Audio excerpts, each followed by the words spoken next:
and thank you for joining the Guild of Scenic Artists webinar on Face Off, Scenic Paint versus House Paint. My name is Bridget Danette. If you have attended one of these webinars, then you have likely met me before. I am the Vice Chair of the Guild of Scenic Artists, and I head up the Resource Committee, who is responsible for providing all of the content that we do for the Guild, such as this, our Scenic Route blog, and some really cool technique videos that we've been working on making for you guys. I have Angelique Powers with me tonight. She's going to be our host. So she's going to walk you through the differences between scenic paint and house paint, and I will let her introduce herself. So take it away, Angelique. Thank you so much, Bridget. So my name is Angelique Powers. You may or may not know me, but I am a lover of the Guild. I helped found the Guild and was the original editor of the Scenic Route. I also live in the Twin Cities, and I teach at the University of Minnesota and at Carleton College. And I've been freelancing as a scenic artist for over 20 years. And my passion is scene paint. And I'm a major nerd about scene paint. So I just want to thank the Guild for giving me the opportunity to talk about paint for an hour. And I hope that you guys are excited about this topic as I am. So today, face off, scenic paint versus house paint. And really what this really comes down to is, why do we choose what paints to work with and when? And this event is obviously sponsored by the Guild's original sponsor, Roscoe, and all of the many products that they make.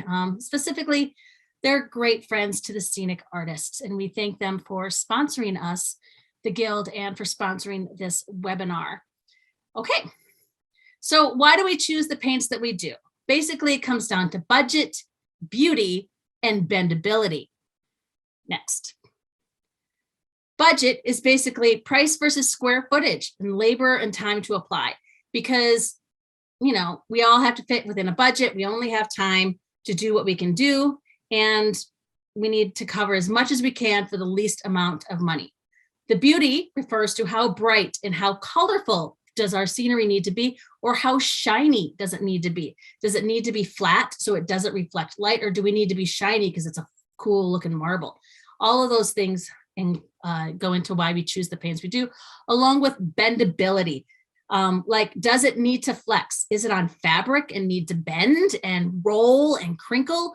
Or is it on a floor and it needs to stand up to a beating from actors and wagons and all of those things? And then, of course, the bonus is we need to choose safe products that don't harm us. So you might be allergic to a certain brand of house paint. I know that I am. So I can't use that brand of paint anymore. I'm going to choose different products. And then we also sometimes choose our paints for what's better for the environment. Like, do you have to use a rattle can of spray paint, or can you make your own with a scene paint and put it in an HVLB can? So, and to make sure that things are safe, we always remind you to read your SDSs. SDS is a safety data sheet, and it can be found on all of the manufacturers that we talk about. You can find the SDSs on their websites. Okay, so we're just going to do a really quick vocab refresher on what is paint. I know everybody knows this, but just in case, let's talk about it. Pigment is the biggest thing. It's what creates the color for the paint. This can be dry pigments. This can be tints. It's a whole host of things. Then we have our vehicle and our solvent. It's vehicle/solvent. And it was what moves the paint around and then evaporates. Like, is it a water-based paint? Is it an oil-based paint? Is it a stain? Those are the vehicles. Then the binder, and that's what makes it stick to things. And that's probably tends to be like the biggest difference between house paints and scene paints, besides the color that we'll talk about in a second. And is it acrylic or vinyl? Is it epoxy? Those things. And then the fourth thing about paint is the fillers. And this is like all the sciencey things. Like anti-mold, antifreeze, what makes it shiny or not shiny. And then when we transition to, now we know what paint is, the biggest differences between house paints and scene paints is basically the color on a lot of things. House paints, you usually start them with a white base, if you're going to get like a pastel base, or they could actually be clear. When you go to the paint store and you ask for like a deep base, your paint's actually clear, and they just add the colorant at the store, which is great, but that means you're only getting about 25 to 30% color in a bucket that doesn't have that much color in it. And it certainly doesn't have that much white in it. So it takes more coats. You can't just get that instant deep red in one coat the way that you can with, say, a Scenic paint, because that color is made at the factory. So your can is about 45 to 55% color. So we're going to quick run down some quick pros and cons, the idea of scene paints versus house paints. Pros, scene paints, obviously, like I said, it's a factory made color. Means you're going to get better pigment quality and you're going to get more pigment in your can. You're going to get those brilliant opaque colors. They are made to be thinnable, often many of them to an extreme, like a little tiny bit of paint and a whole bunch of water makes for an amazing wash. They're also flexible and great for fabrics. They don't have as many fillers in them, and they're easier to mix without wasting paint for smaller amounts. So like if you only need like a cup of color or a cup of this, it's so easy and fast to mix with scene paints because you know what colors you're using in your can and you can make that little bit. But the cons with the flatter sheen, they're not always scratch resistant. So if you're using hard scenery and it needs to be beefed up, that's where we're usually going to end up adding our sealers to it just to make them a little bit stronger. They can get moldy, especially some of our soy-based products like Ittings. It's because, once again, it's those fillers. They don't have as many of those anti-mold issues in them. So the biggest tip, write this down if you don't already know this, but you all do, don't introduce water into any of your cans of paint. It is always advised to take your paint, pour it into another bucket, and mix and thin from there. House paints. The pros of house paints basically can be cheaper to start with, and you can order the exact color you want for large orders. If I know I'm going to cover 300, 400 square feet of a wall, I'm going to spend 15 minutes at my paint store ordering my gallons of paint versus mixing everything from scratch. And I can get it in a plethora of colors because of those nice little fancy fan decks. And I can usually match it really, really close to what the designer wants. Or sometimes what I'll actually do in my shop is I will mix up my own little batch of color from scene paints and then have the paint store match to my scene paints. Once again, house paints are harder and more durable, and they add the pesticides to resist mold, but they can still get moldy. So once again, try not to add too much water in the original can. But cons, they are made from mismatched tints. So when you order a gallon of raw umber from Roscoe, you know that in that can, it's all raw umber. But if you order a Monteith Cliff from Glidden, because you think that's a good raw umber version, it's going to have raw umber in it, and it's going to have raw sienna tint in it, and it's going to have a white tint in it. And so it's harder to mix sometimes. They also aren't as thinnable, especially in those extreme washes that we talked about. And they are not good for flexible things. If you've ever been at a theater without a budget and you've painted a drop with house paint and then you tried to reuse it, you know what I'm talking about, because it is going to crack, which actually could be a good thing if that's what you're going for, but usually we don't. And then this is when we're going to that lack of titanium dioxide. TiO2 is the white paint. It's your white pigment, and it's made basically to opaque our paints. And if you're buying those deep bases, like I said, you're not going to have that in those gallons of paint. And so you're going to have clearer paints. So once again, you don't get to a deep, deep blue right away. All right, kind of good on the pros and cons. So like I said, Scenics like their umber raw. This is a sample board that I've made for my students at the university when I go into my Say Yes to Distressed class. And it's just your basic Luan covered in a coat of joint compound. And I took my Roscoe off-Broadway swatch to the Home Depot, and I had them match it with their Behr paint. And you can see that at the top of the board, at 100%, the color is pretty consistent, and that's a nice thing. And when I thin it, 50% water is in 1 part paint to 1 part water, the color is still kind of consistent and good. And that's, that's a good thing, especially if you're working for high schools. You can still thin the paint to a sense. However, when you start to make those super washes, like I've been talking about, that's when you can really tell the difference between a scene paint and a house paint. As you can tell, the off-Broadway side is so sexy and dirty and gross, and you can really see the color, but the Behr mix has already lost its oomph. So I'd probably have to not add as much water to it to keep that oomph, but then it's not going to be as translucent, and it's not going to feel like dirt and filth the way that I want to. Also, I had a student once, why can't I just add raw umber to my paint and make it look dirty? Well, you can't, because you're just changing the color of the paint. So you'll see at that bottom, what I've done is I've taken the base color of the board and I added the same amount of Roscoe Off-Broadway and the same amount of Bear to that mix. And you can already tell that the Off-Broadway tinted the base color more because it has more pigment in it and it's a stronger color. So that's kind of like a really quick visual between some of the reasons, pros and cons between house paint and scene paint and what we're looking for as scenic artists. Okay, so now we're going to delve into house paints. And why is scenic part? I want to first talk about another reason why we use house paints is that budget. We can't always afford the scene paints, and we can't always, it's just, we use house paints. It's a thing. So let's figure out what house paints we like to use. Let's go on. So the most common brands of house paints that we know that we use are Glidden, which is made by PPG. PPG has its own line of paints called PPG. There's a Lucite brand, which for those of you who live in the Midwest and are familiar with Menards, it's their cheap brand of paint. Ben Moore makes another big brand of paint, as well as Sherwin-Williams, and there's tons more brands of house paints. These are just kind of the common things. Real quick, I want to talk about interior versus exterior. Exterior basically means it's going to have more binders in it. It's going to have more fillers in it so that it can resist the weather. And they usually have UV protectants in them so that the colors don't fade.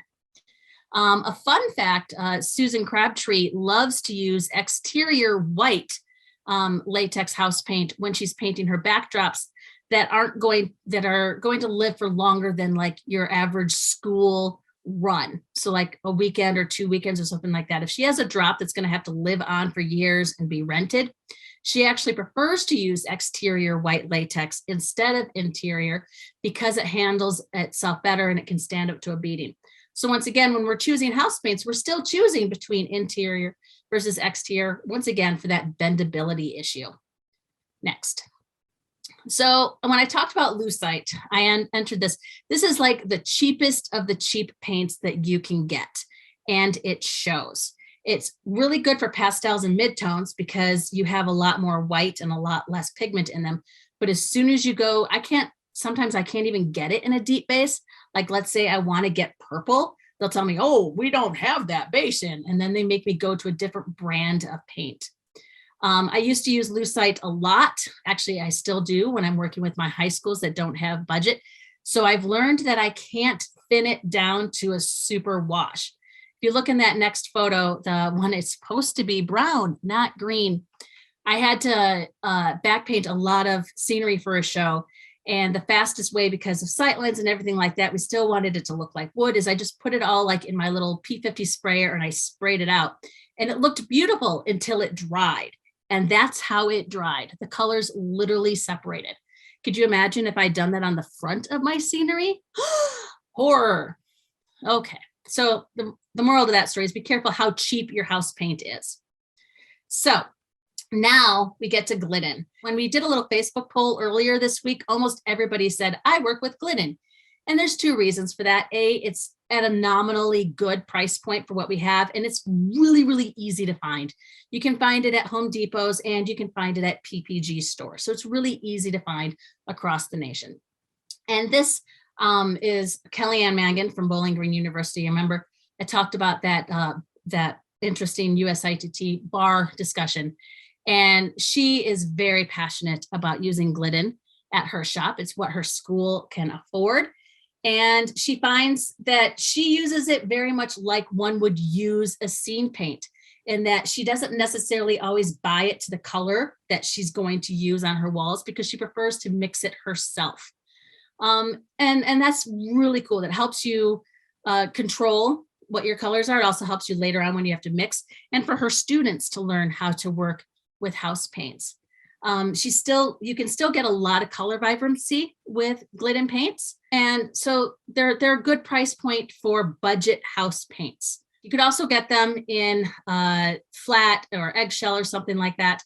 The Glidden Premium is a slightly better paint versus the Glidden Essentials.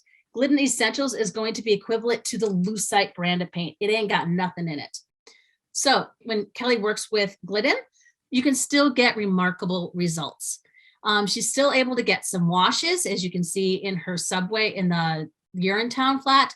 And then she was able to still get nice, big, deep, beautiful tones when she worked it on her Marionette Theater. And that drop in the middle is actually on muslin. So, you know, I'd be interested to see how that rolled up and how it stayed flexible. But I think it's, you know, beautiful work with paint. So there you go. Next slide. So now I know I'm not going to go in and spend a lot of time talking about all those other brands of paints. I think we kind of get it. So I do want to focus more on scenic paints. Why? Because we are scenic artists. And once again, we tend to choose scenic paints because of that color vibrancy and being able to thin it out. All right, so some common brands of scenic paints that we use are Nova Colors, Modern Masters Theme Paint, which is kind of new on the market. Not new, but it's compared, like I know it wasn't around in the 90s when I started painting. Man Brothers Veribond. There's a brand from Canada called Monteith, Golden Mural and Theme, which is a new paint. And then, of course, we have our big daddy of scene paints, Roscoe, which actually has 3 full different lines of paint from their Ittings, which is a casein based. They're super saturated, which are little quarts packed of power and color. And then the more traditional off-Broadway line of scene paints. Also, sadly, can we all have a moment of silence for Artist Choice by Sculptural Arts Coatings? They had beautiful colors and, in my opinion, smelled the best. They differed from off-Broadway in that they have a resin-based binder system. So that was an interesting choice, but we do miss them and we are sorry that they passed away. The owners didn't pass away, I apologize. The factory shut down due to the supply chain issues that we are all facing from the winter storm in Texas. They're amazing paints. If you can still find them, I highly suggest getting and hoarding them if you can. All right, so the next brand of scene paint is called Nova Color. It's 100% acrylic polymer. And so when I talked earlier about binders and what they create differences and stuff like that, acrylic is kind of considered a gold standard. It is an amazingly strong binder and it sticks to everything. However, it also has like a plasticky feel and it can be rather shiny. So there's some, once again, things that we think about when we're choosing scene paints. They are resistant to light and humidity and pollution, so they can be indoor and exterior, and they can be purchased online from Nova Color, and they have a variety of sizes from 4 ounces up to 5 gallons. All right, so in doing this webinar, I reached out to some scenics that I know to see their opinions on paints, and so our guild chair, my friend Lily Lennox, loves to use Nova. And in her work, she's a freelancing scenic artist and a muralist. And she uses Novas to enhance and provide a punch of extra color to her work. She says as a pure acrylic, they do become somewhat plasticky with a satin sheen. So they're not always the best choice for theatrical applications, but thinned down with water, they work well on muslin and mix very well to create glazes for wood graining and other surfaces. And she really loves the bright, vibrant colors of the synthetic pinks and oranges for creating Martian landscapes. All right, she also uses them in her interior and exterior murals. Beautiful work, by the way. Oh, I just drool over her work. So once again, she uses Novas to push her store mixed exterior colors a little bit further. Once again, it's that whole price point issue. So you can't, you know, you want your exterior house paints, but they're not always quite as pretty. So boom, pop in some Nova and you have the best of both worlds. And we all admit their black is sexy and their reds are red. And she also enjoys the fact that all of the colors are rated for light fastness. So she knows, like, if a color isn't going to last for a very long time in the sun, maybe that's not a color that she should be using. And then she also likes their varnishes and matte to gloss and mediums for a good price point. All right, our next big contender in the scenic paint land is Modern Masters called Theme Paint or Theme Paint Zero. And this is big in the theming industry. So those are all the people paint, all the the Scene Shops painting for your outside amusement parks and all of those type of things, because it is meant to take a beating. Did you know that when these companies provide things for outdoor events, they have to like warranty it for years and years and years? That's crazy. I just got to get through a weekend on my school shows. So I think it's really one of the reasons why they're built so strong. They're also 100% acrylic, and they are meant to be exterior. It's nice that they can be applied to a variety of surfaces, but the surfaces must be properly primed. Once again, you can get them in quart, gallons, and 5 gallons. And there you go. So Rachel Claxton reviewed this product for me because I have not used it. She is the charge artist for 3DX Scenic. She was also a former board member. Thanks for your service. And she loves them. She thinks that they are great paints that, once again, like Scenic paints, are meant to be watered down, and they have great color retention. She loves their high hide white. Is the best she's ever seen. I bet you she uses it on things that don't even need it. And she loves the range of colors. And once again, that UV protection. That's what's important when working with outdoor products, because you don't want the sun to make all your beautiful work fade away. And once again, it's that 100% acrylic binder, once again, which gives it that eggshell sheen. She also says this is very comparable to the Mann Brothers line of theme paint, and she's had to use them interchangeably. And what she really likes about Modern Masters is they can kind of take a beating. When you're doing 3-dimensional sculpts like that beautiful Sesame Street character, they have to do a lot of masking when you do this stuff. So sometimes if you paint the guitar first, and then you mask it off, and then you're going to spray on and do all that beautiful turquoise, the masking doesn't quite work, and you'll get a little bit of overspray. She can take a magic eraser and get rid of the blue without ruining her brown, which is pretty amazing, since we know that the magic eraser is the devil. And once again, she approves it because it lasts a long time, and it's a very strong paint. Mann Brothers Vera Brown Flat. I don't really know that much about this paint, only what Rachel Claxton said, that it can be used interchangeably somewhat. So if you are a scenic artist that works with this paint, I'd love to hear from you, because I'd love to get a real review on this one. It's a very similar, it's another acrylic. This is a bond, a blend between acrylic and latex, instead of just being 100% acrylic. And then once again, designed for theater, film, and television scenery, and for displays. They have some beautiful colors, and they're quartz. And then once again, they have quartz up to gallons, and they can be used on a variety of surfaces. The next brand of scene paint is Monteith Pizzazz. That's just so much fun to say, Scenic paint. And this one is coming to us from Canada. And it's actually really new to me. I've never heard of this paint until this workshop, but a lot of our Canadian friends are telling us about this. So if you're in a supply chain, maybe try some of this stuff. And if you do work with it, I would love to hear about it. It looks like they have some very beautiful colors, and it could be a very good option.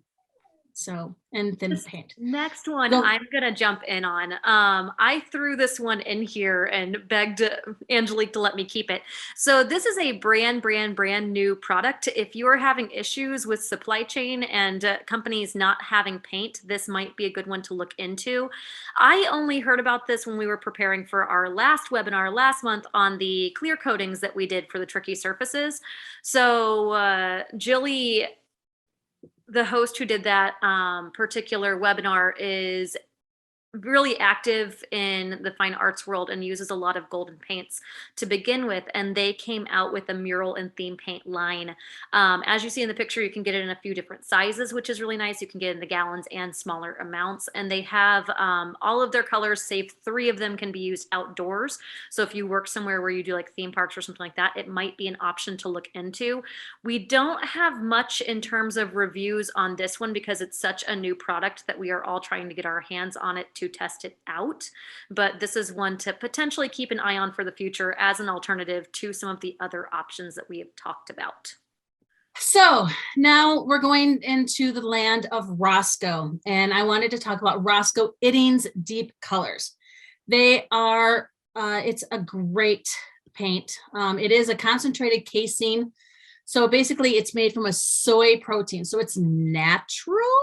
I wouldn't actually eat it, but whatever. And it was originally developed as an option to dry pigments way back in the years of yore. It has some amazing colors. And that the casein binder, once again, binder is very important, is an excellent choice for the scenics who are choosing paints that are safer for the environment because it has less fillers in it and the binder is water soluble. What that means is if you were to paint something with Ittings and let it dry and you came back with like a wet sponge and rubbed on it, you could actually remove the paint, which could be in your benefit or not, which is one of the interesting things about Ittings that we like. Once again, it can be bought in quarts, gallons, and 5 gallons of white and black. I'm going to go to the next slide real quick. So once again, Ittings is for the deep colors. It's very beautiful. It's also that binder makes it very flexible and makes it an excellent option for soft goods like drops and painting scrims and even velours. The picture on your left is a muslin roll drop. So it was rolling up and rolling down and rolling up and rolling down, and the colors held amazing. This was made for the University of Minnesota's Showboat. And those windows are actually translucent. So it's some beautiful work by the students of Minnesota way before I got there. This was a velour curtain that we used for Sesame Street Live. They're rather used a lot tonight on the velour for an international tour. So this velour had to take a beating and keep its color. And that was one of the reasons why we liked the Ittings when we chose to paint this drop. All right. Super Roscoe Super Saturated is the powerhouse color of the Roscoe line of paints. This is the vinyl acrylic paint binder. Remember, once again, I keep going back to the binder talks. The reason why they use a vinyl acrylic binder for their paints for the Roscoe Super Saturated and for Off-Broadway is 2 reasons. It's a price point. It helps keep the paint affordable because acrylic on its own is very expensive. But if you can boost it a little bit with vinyl and still keep the same amount of strength and flexibility, then you can keep the price of paints down, which is nice. It also, that little bit of vinyl, I believe, helps make it a little bit of a flatter sheen. So that's why their paints don't really shine as much as some of like the Novas and those things like that. This can be purchased online or at your theme paint stores, and it ranges in color. So we can go to the next one. Because Roscoe Super Saturated is often called a dye alternative, because we are meant to take that paint and take it and like thin it to the most extreme and it keeps its color. It's fantastic product. We really love it. It is great to be used on drops, especially like super thin things that you want to keep the color vibrancy and keep the color thing, like silks and translucencies. When you're painting drops that want to be translucent and lit from behind, the fine pigments of Super Saturated are quite lovely and amazing to be used. They're also, we love to use them as like, if you thin them down, you can kind of, like I said, make a fake dye, which works great for creating stained glass effects. And like I said, the Kansas drop there that you actually see is made from China silk. So it had to flutter and be beautiful and have those intense colors. If you'd like to learn about any of these 3 products, these are all articles that we have done on the Guild's Scenic Route. So you can look up those titles. This is a color chart, by the way, that one of my students made. I just love it. It's so beautiful. It just shows you the range of colors that Super Sats have. And when they're mixed to each other, they just make even more colors. So those 32 colors just make, an infinite amount of colors. Once again, this says designed to be diluted with water to at least 1:1. Yeah, you don't use Scenic, you don't use Super Saturated straight out of the can. That's a waste of money and it's just going to be whatever. You have to thin it. And 1:1 is like the least amount you want to do. I usually do like a drop of Scenic and a whole bunch of water. And we love them for the translucent washes. Like I said, that unique binder of the vinyl and acrylic gives us that adhesion and the flexibility that we really enjoy. I've also been known to take my Super Sats and like make a little dish of it already thinned down so that I can use that to tint other house paints and other scene paints because the color of it is very, very intense. Once again, and then we've just started including like dry touch in 30 minutes. And as with all the paints that we're talking about today, they clean up with soap and water. Next slide. All right, working with off-Broadway. This is my favorite scene paint to use, partly because it's what I grew up using and it's what I can get the most available to.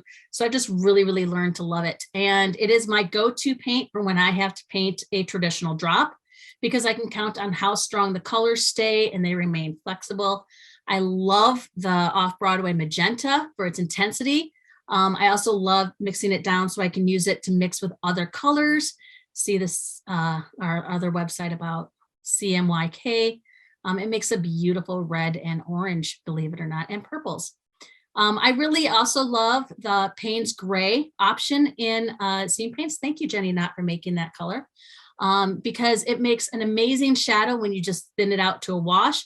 And it also makes a great fake black. So if you look up there in that cloud photo, what looks like black actually is Payne's Gray.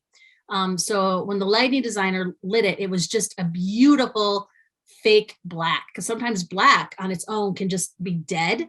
Payne's Gray gives a lot of light. And you can see a lot of the shadow work.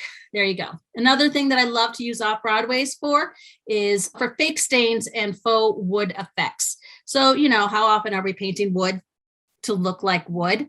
I don't use oil-based stains in my work. So I'm usually treating the wood and making a fake stain from it. In the left, you can see where I made oak look like oak.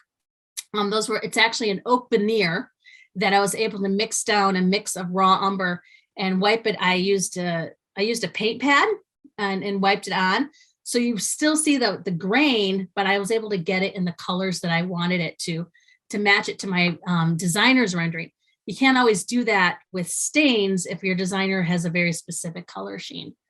I used the same technique on my most recent show, Putnam County Spelling Bee. You can see up at the top my little sample board where I'm trying to match the colors to what my designer wanted. And we use this new type of Luan called Revolution Ply. It's a rainforest safe Luan. And so I was testing out like what did the colors do on the wood when thinned out. And then once I knew what colors they were, I knew how to mix them. And basically a lot of the show was yellow ochre. And from the back wall, the bleachers, and the floor, I only used 3/4 of a gallon of yellow ochre and other gallon and some of the other colors to make all those color things. That's how far Roscoe Off-Broadway can go. 3/4 of a gallon for an entire show is a pretty amazing selling point in my book. And why you use it, because it's, dependable. But my most favorite thing for using off-Broadways for is making things look like crap.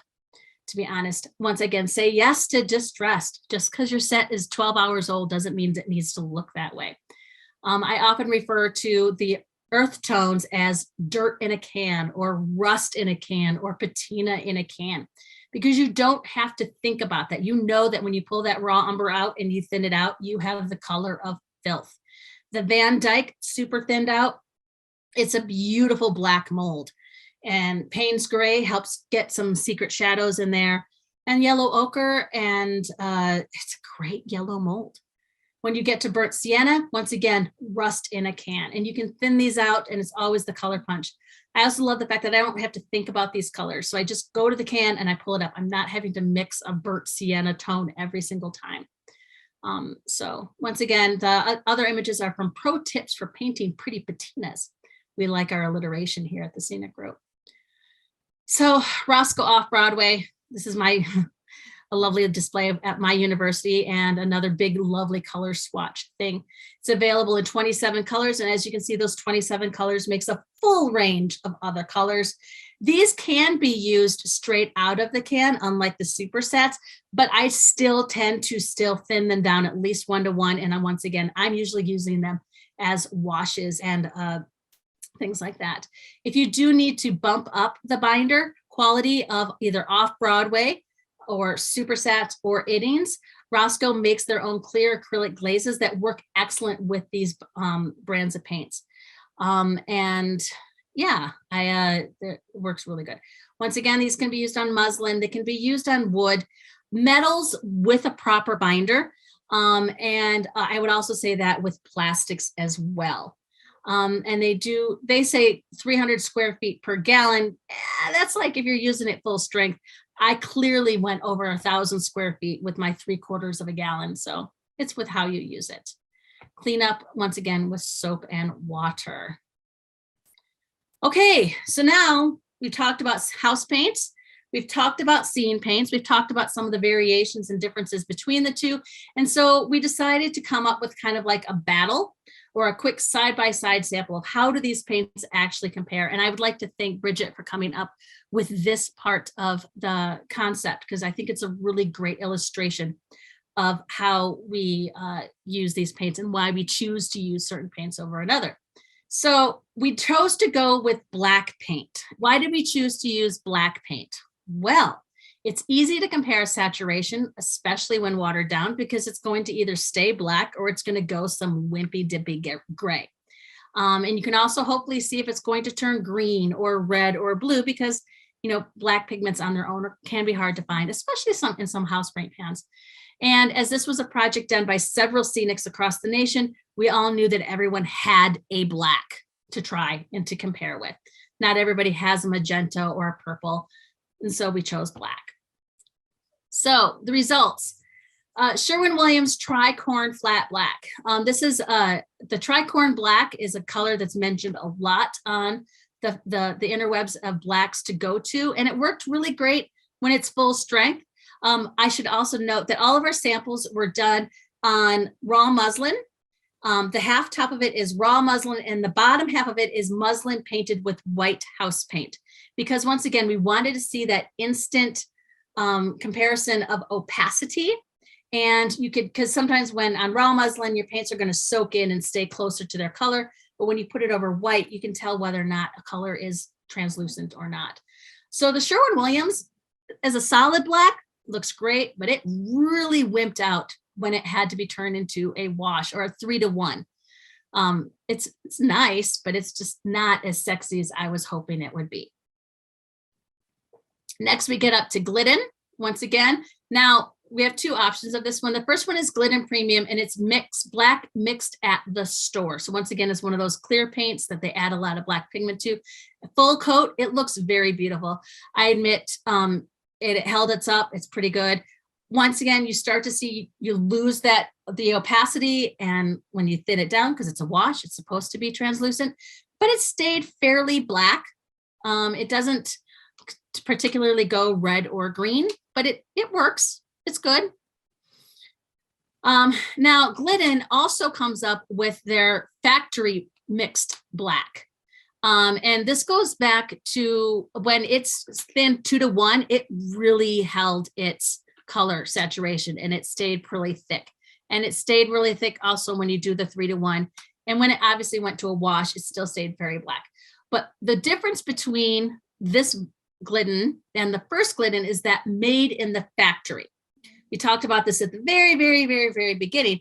When your paints are mixed at a paint store, you don't get as much pigment in your can. If you can get your paints made at a factory, you're guaranteed more pigment, which is why I'm lucky enough to find Glidden pre-made flat black at my local Home Depot. Some people are not, but this is the flat black that I use at my school.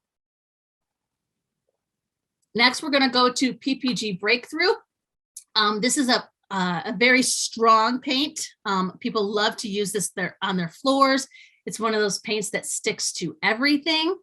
It's also, it's kept its black. It's a good black. It's a very good black. And you can see it's held up. It faded a little bit faster than I think I'd want it to when you thin it down. So it's a good version. Our next paint.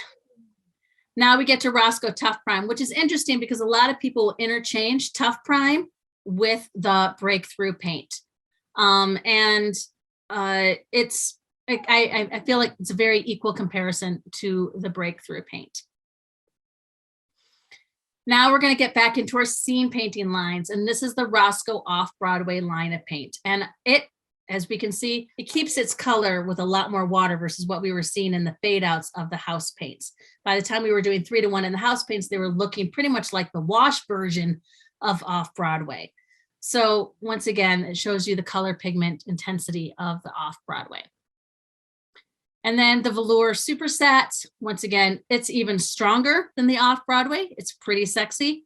This was one done by Bridget, and she put the full straight out of the can, and she's like, yeah, no one would ever use this.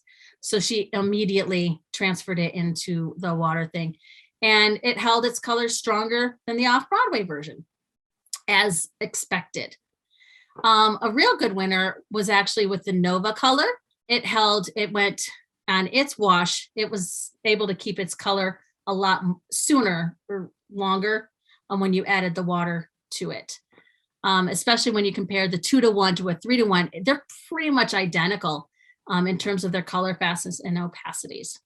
The carbon black, this is the one that's very, very black. And in the wash, I can't believe it's that washy and still has its color. So that's some intense color saturation. That would be a really good ink color if you were doing one of those illustration styles. I'm going to jump in on this one because this is one of the ones I actually did. So I kept thinning it down and thinning it down and thinning it down. And this was like a 10 parts water to 1 part pigment or 1 part paint, and it still came out that black. So I was insanely impressed by how washy I could get this. If you guys have ever worked with the Preval and you know how insanely finicky they are and how thin you have to get your paint to go through it happily, this guy could go through a Preval and the Preval would still be singing afterwards. It was lovely. Thank you. All right, so I know I rushed through all of this, but I think what we wanted to do is try to help you figure out why you choose the paints that we choose. Once again, for budget, our beauty, our bendability, and of course, our bonus of safety. Yeah, that's why we kind of balance between scene paints and house paints. Yeah, next slide real quick. Before we completely finish, which is, I'm basically trying to tell you that I'm done talking at you for an hour, but I would not have been able to do this webinar. I know that I'm the one talking all by myself, but I would not have been able to do this without Rachel and Bridget and Jilly and Lily and Kelly and me. This was definitely a group effort that I thank all of you lovely people for helping me with. And once again, we want to thank our sponsors of Roscoe, Grand Stage, Big Image Theater Network, Turning Star, iWise, and BMI. The Guild would not be here without them, and we wouldn't be here without you, our lovely members. I think, are we ready for question and answers? Are ready for Q&A. So I have the first question is not here in the chat. I got this privately. So if you are working with black house paints, I got the question that somebody is looking for a nice matte version and they haven't been able to find a nice sexy black that is also matte. So have you run into a brand that is better with a matte paint than other brands? And is there one you would recommend? I will open this up to if anybody wants to jump in, but I actually enjoy the Glidden's factory black that I use. I find it's fairly flat. Especially at the price point that it is. I don't think it's very shiny at all. That's my go-to for flat black in a house paint. Does anybody else have a better option? No. We have another question. So when you were talking about the Putnam County floor, you mentioned the layers that you did, and you mentioned the paint pads. We got a question about what is the product that you were referring to when you said paint pads? Oh, a paint pad is actually a tool that is used for decking stain, and it's basically a sponge with little tiny hairs on it that I can put in my tray, in my roller tray, and I apply the paint. And then when I push it down, it's kind of like using a brush, but it holds significantly more paint than a traditional brush. And all those little pieces of fur, per se, help create little fine lines. They're meant for applying sealer to floors, so you'll often find them where the sealers are at.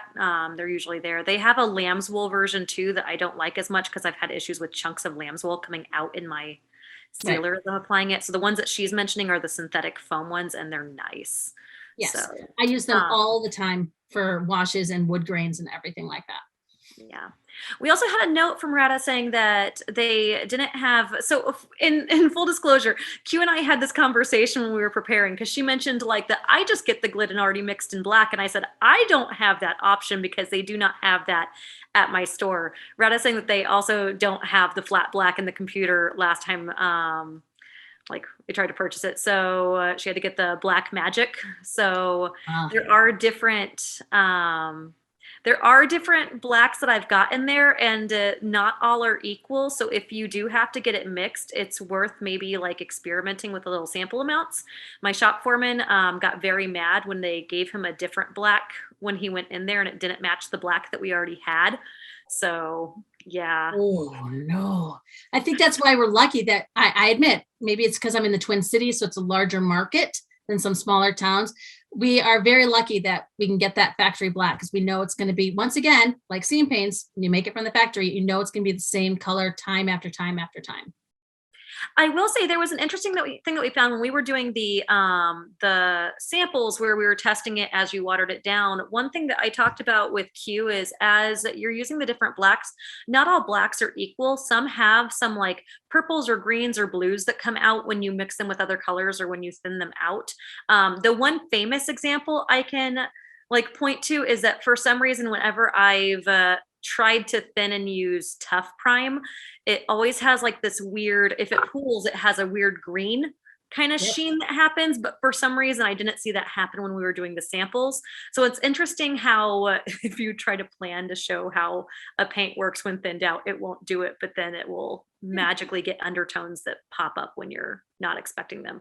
Kind of like how Angelique had showed the example of the brown that turned green after it was thinned and sprayed. So Right.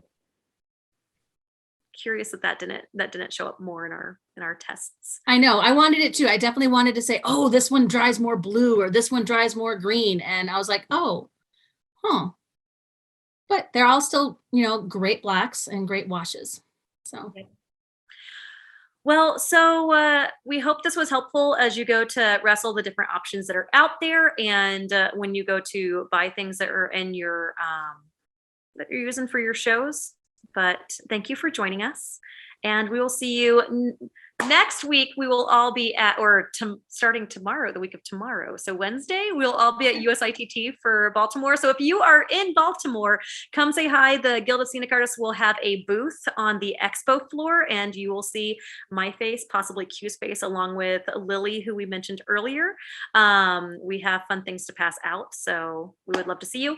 There's also the paint lab that's going to be happening at USITT. So if you happen to be at conference, swing by the paint lab. Again, you will probably see my face or Q's face or a bunch of other people that you recognize from this webinar series. But otherwise, have a great week. And we'll see you next month when Alexa Buznot Marchio comes back to do a webinar on like taking care of yourself by having a yoga practice. oh, that sounds exciting. I can't wait. We will definitely see you there. All right. Thanks, guys. Have a great night.